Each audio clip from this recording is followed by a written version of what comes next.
ਸਤਿ ਸ਼੍ਰੀ ਅਕਾਲ ਜੀ। ਵਾਹਿਗੁਰੂ ਜੀ ਕਾ ਖਾਲਸਾ, ਵਾਹਿਗੁਰੂ ਜੀ ਕੀ ਫਤਿਹ। ਅਸੀਂ ਅੱਜ ਫਿਰ ਸੰਘਰਸ਼ 'ਚ ਬੈਠੇ ਆ। ਜਿਵੇਂ ਧੁੰਦ ਇੰਨੀ ਆ ਵੀ ਹੱਥ ਨੂੰ ਹੱਥ ਨਹੀਂ ਦੀਂਦਾ। ਅੱਜ ਦੀ ਜਿਹੜੀ ਮੀਟਿੰਗ ਹੋਈ ਆ ਉਹਦੇ ਬਾਰੇ ਗੱਲਬਾਤ ਕਰਦੇ ਆ। ਜਿਹੜੀ ਸਾਡੇ ਕਿਸਾਨ ਆਗੂ ਤੇ ਸਰਕਾਰ ਦੀ ਮੀਟਿੰਗ ਹੋਈ, ਆਈ ਥਿੰਕ 9ਵੀਂ ਮੀਟਿੰਗ ਹੋਈ ਆ। 9ਵੀਂ ਮੀਟਿੰਗ ਵੀ ਬੇਸੱਟਾ ਰਹੀ।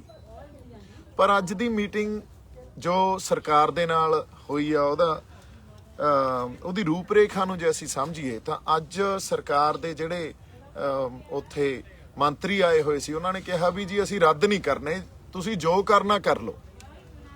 ਸੋ ਇਹ ਜੀ ਸਟੇਟਮੈਂਟ ਆ ਜਿਹੜੀ ਇਹਦੇ 'ਚ ਉਹਨਾਂ ਦੀ ਐਰੋਗੈਂਸ ਝਲਕਦੀ ਆ, ਹਨਾ। ਫਿਰ ਜੋ ਕਰਨਾ ਕਰ ਲਓ ਤਾਂ ਫਿਰ ਜਿਹੜੇ ਸਾਡੇ ਗੈਰਤ ਤੇ ਸੱਟ ਵੱਜਦੀ ਆ ਤੇ ਜਿਹੜੀਆਂ ਕੌਮਾਂ ਉਹ ਗੈਰਤ ਨਾਲ ਲੜਦੀਆਂ ਹੁੰਦੀਆਂ ਤੇ ਜਿਉਂਦੀਆਂ ਵੀ ਉਹੀ ਰਹਿੰਦੀਆਂ ਹੁੰਦੀਆਂ ਜਿਹੜੀਆਂ ਕੌਮਾਂ 'ਚ ਗੈਰਤ ਹੋਵੇ।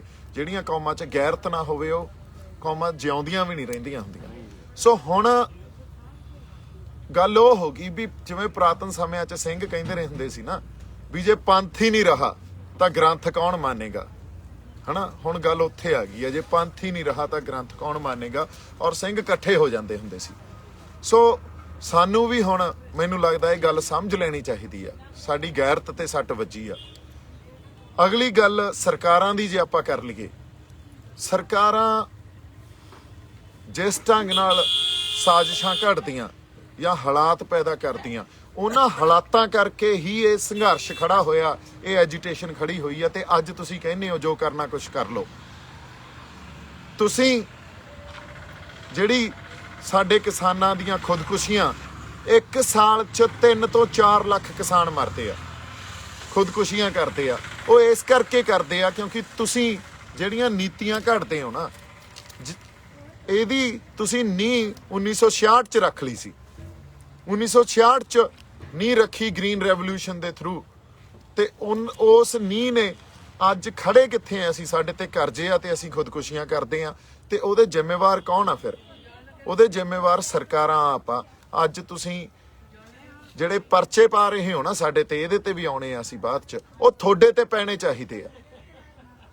3 ਤੋਂ 4 ਲੱਖ ਕਿਸਾਨ ਮਰਦਾ, ਕਿਸਾਨਾਂ ਤੇ ਕਰਜ਼ੇ ਆ, ਉਹਨਾਂ ਦੇ ਘਰਾਂ 'ਚ ਮੈਨੂੰ ਲੱਗਦਾ ਇੱਥੋਂ ਤੱਕ ਹਾਲਤ ਆ ਵੀ ਕਿਸੇ ਨੇ ਪੈਸਾ ਵੀ ਨਹੀਂ ਦੇਖਿਆ ਹੋਊਗਾ। ਜਦੋਂ ਆੜਤੀਏ ਕੋਲੇ ਜਾਈਦਾ, ਅਗਲਾ ਪਰਚੀ ਦੇ ਦਿੰਦਾ, ਅਗਲਾ ਕਹਿੰਦਾ ਫਲਾਨੇ ਥਾਂ ਤੋਂ ਜਾ ਕੇ ਕੱਪੜਾ ਲੈ ਲਾ ਜਾਂ ਫਲਾਨੇ ਥਾਂ ਤੋਂ ਜਾ ਕੇ ਸੌਦਾ ਲੈ ਲਾ। ਤੁਸੀਂ ਹਾਲਤ ਕੀ ਕੀਤੀ ਆ ਕਿਸਾਨਾਂ ਦੀ? ਇਹ ਤੁਹਾਡੀਆਂ ਸਾਜ਼ਿਸ਼ਾਂ ਕਰਕੇ ਹੋਈ ਆ। ਸੈਂਟਰ ਨੂੰ ਇਹ ਗੱਲ ਸਮਝ ਲੈਣੀ ਚਾਹੀਦੀ ਆ ਵੀ ਜਿਹੜੀ MSP ਤੁਸੀਂ ਕਹਿੰਦੇ ਹੋ ਨਾ ਵੀ 6% ਕਿਸਾਨਾਂ ਨੂੰ ਮਿਲਦੀ ਆ, ਅਸੀਂ MSP ਕਿਉਂ ਬਣਾਈਏ ਕਾਨੂੰਨ? 6% ਤਾਂ ਕਿਸਾਨਾਂ ਨੂੰ ਮਿਲਦੀ ਆ। ਇਹ ਤੁਹਾਡੀ ਨੀਤੀਆਂ ਕਰਕੇ ਮਿਲਦੀ ਆ। ਤੁਹਾਡਾ ਫੇਲੀਅਰ ਆ ਇਹ, ਕਿਸਾਨਾਂ ਦਾ ਫੇਲੀਅਰ ਨਹੀਂ ਆ। ਜੇ 6% ਕਿਸਾਨਾਂ ਨੂੰ ਤੁਸੀਂ MSP ਮਿਲਦੀ ਆ ਜਾਂ 6% ਕਿਸਾਨ ਉਹਦੀ ਫਸਲ ਦੀ ਖਰੀਦ ਤੁਸੀਂ ਕਰਦੇ ਹੋ 100% ਚੋਂ, ਤਾਂ ਇਹ ਤਾਂ ਤੁਹਾਡੀਆਂ ਨੀਤੀਆਂ ਦਾ ਤੇ ਪਾਲਿਸੀਆਂ ਦਾ ਫੇਲੀਅਰ ਆ, ਤੁਹਾਡੇ ਸਿਸਟਮ ਦਾ ਫੇਲੀਅਰ ਆ। ਤੇ ਜੇ ਅੱਜ ਕਿਸਾਨਾਂ ਤੇ ਕਰਜ਼ਾ ਤੇ ਨਾਲ ਕਿਸਾਨ ਖੁਦਕੁਸ਼ੀਆਂ ਕਰਦੇ ਆ, ਉਹਨਾਂ ਦੀਆਂ ਮੌਤ ਦੇ ਜ਼ਿੰਮੇਵਾਰ ਵੀ ਤੁਸੀਂ ਹੋ। ਤੁਹਾਡੇ ਤੇ 302 ਦੇ ਪਰਚੇ ਹੋਣੇ ਚਾਹੀਦੇ ਆ। ਤੁਸੀਂ ਇਹ ਜਿਹੜੀ ਫਾਰਮਰ ਜੈਨੋਸਾਈਡ ਕੀਤੀ ਆ ਇਸ ਦੇਸ਼ 'ਚ।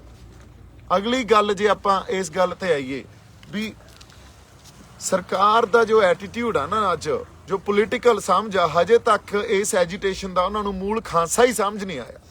ਜੇ ਤੁਹਾਨੂੰ ਮੂਲ ਖਾਂਸਾ ਹੀ ਇਸ ਐਜੀਟੇਸ਼ਨ ਦਾ ਸਮਝ ਨਹੀਂ ਆ, ਫਿਰ ਤੁਸੀਂ ਕਿੱਥੋਂ ਮਸਲਿਆਂ ਦੇ ਹੱਲ ਦੇ ਦੋਗੇ ਸਾਨੂੰ? ਸਾਡੀ ਧਿਰ ਨੂੰ ਵੀ ਇਹ ਗੱਲ ਸਮਝ ਲੈਣੀ ਚਾਹੀਦੀ ਆ ਵੀ ਹੁਣ ਇਹਨਾਂ ਨੇ ਆਏ ਨਹੀਂ ਸਮਝਣਾ। ਹੁਣ ਸਾਨੂੰ ਸਾਡੀ ਗੈਰਤ ਤੇ ਗੱਲ ਆਈ ਆ, ਗੈਰਤ ਤੇ ਸੱਟ ਵੱਜੀ ਆ, ਤੇ ਫਿਰ ਸਾਨੂੰ ਗੱਲਾਂ ਵੀ ਉਸੇ ਢੰਗ ਨਾਲ ਸਮਝਾਉਣੀਆਂ ਪੈਣੀਆਂ।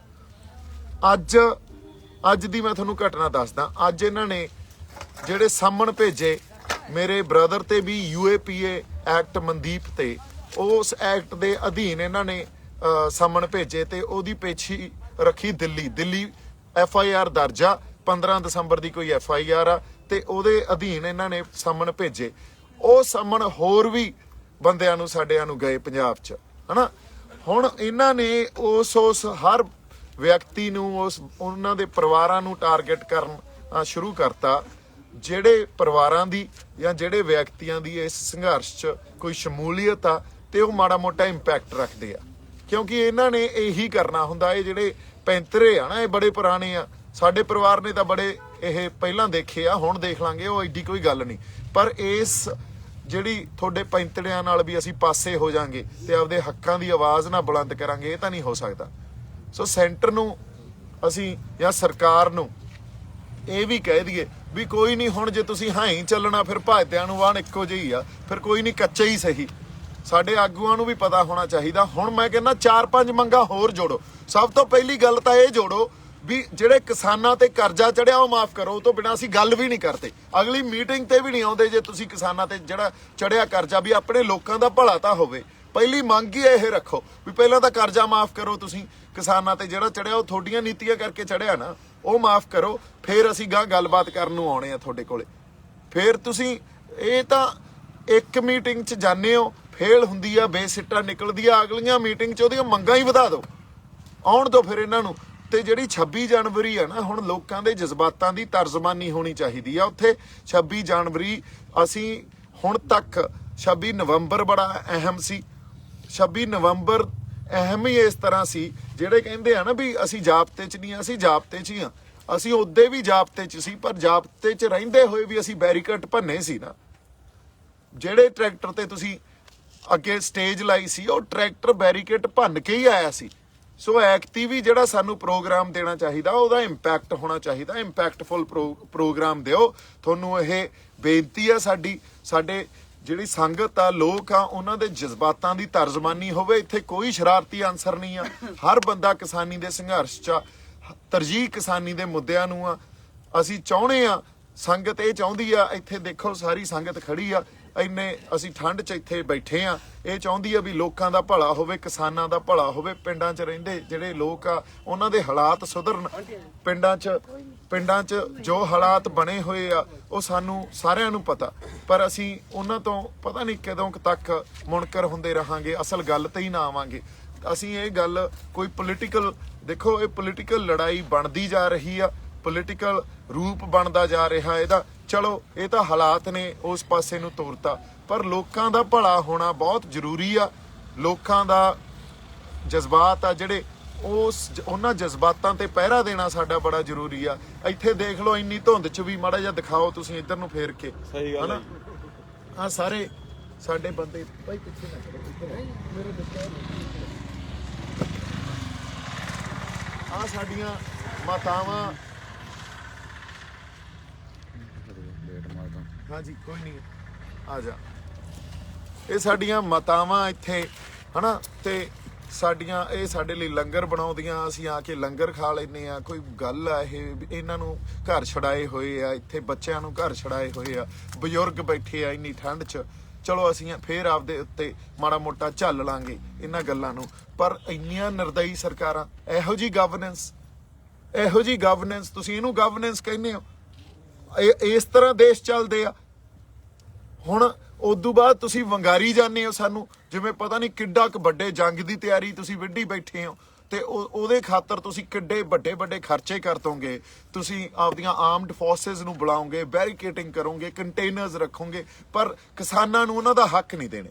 ਕਿਸਾਨਾਂ ਨੂੰ ਇਹ ਨਹੀਂ ਕਹਿਣਾ ਵੀ ਨਹੀਂ ਤੁਹਾਨੂੰ ਕੋਈ ਨਹੀਂ, ਤੁਹਾਡੇ ਹੱਕ ਦਿੰਨੇ ਆ, ਤੁਹਾਡੀ ਖਾਤਰ ਵੀ ਕੁਝ ਕਰਦੇ ਆ। ਇਹ ਨਹੀਂ ਕਰਨਾ ਅਸੀਂ।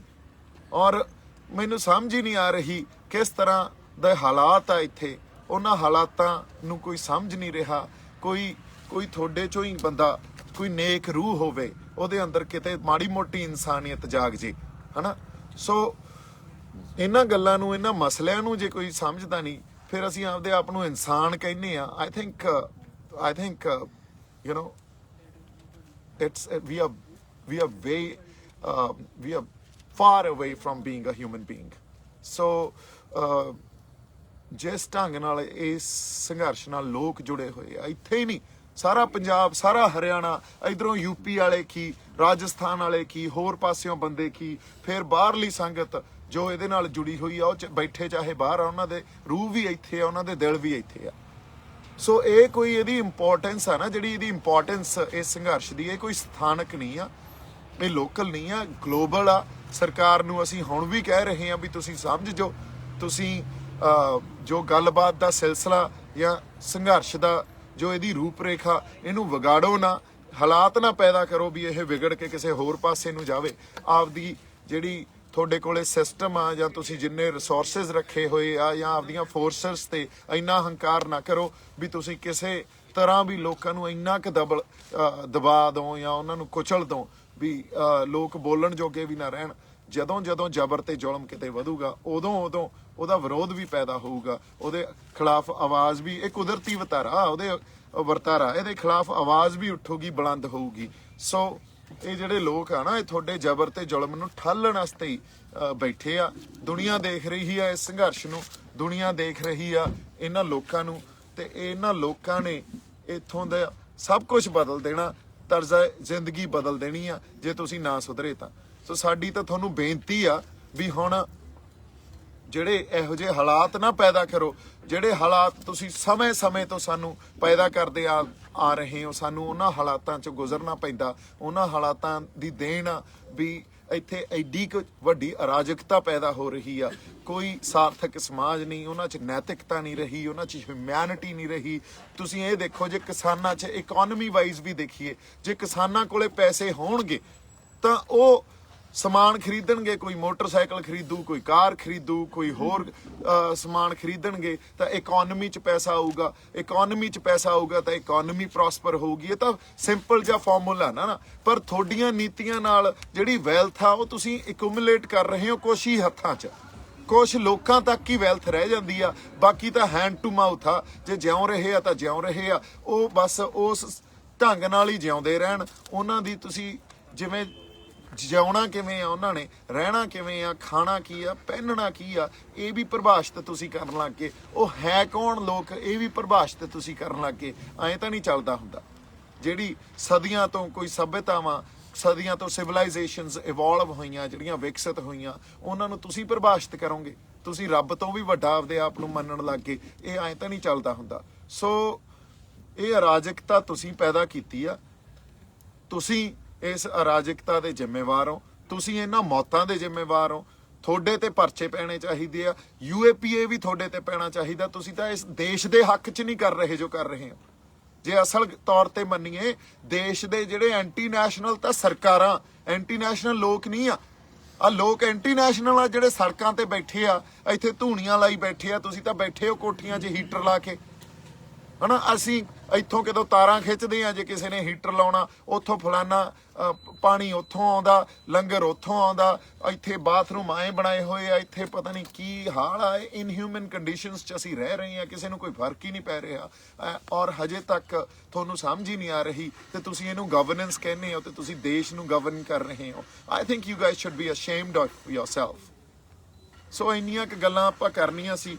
ਮੀਟਿੰਗ ਦਰ ਮੀਟਿੰਗ ਹੁੰਦੀ ਰਹੂ। ਕਿਸਾਨ ਜਥੇਬੰਦੀਆਂ ਦੇ ਆਗੂਆਂ ਨੂੰ ਮੇਰੀ ਅਪੀਲ ਆ, ਮੇਰੀ ਬੇਨਤੀ ਆ ਵੀ ਅਗਲੀ ਮੀਟਿੰਗ 'ਚ ਜਾਣ ਤੋਂ ਪਹਿਲਾਂ ਮੰਗ ਪਹਿਲੀ ਇਹ ਹੋਣੀ ਚਾਹੀਦੀ ਆ ਵੀ ਪਹਿਲਾਂ ਕਰੋ ਕਰਜ਼ਾ ਮਾਫ, ਫੇਰ ਟੇਬਲ ਤੇ ਬੈਠਾਂਗੇ ਅਸੀਂ।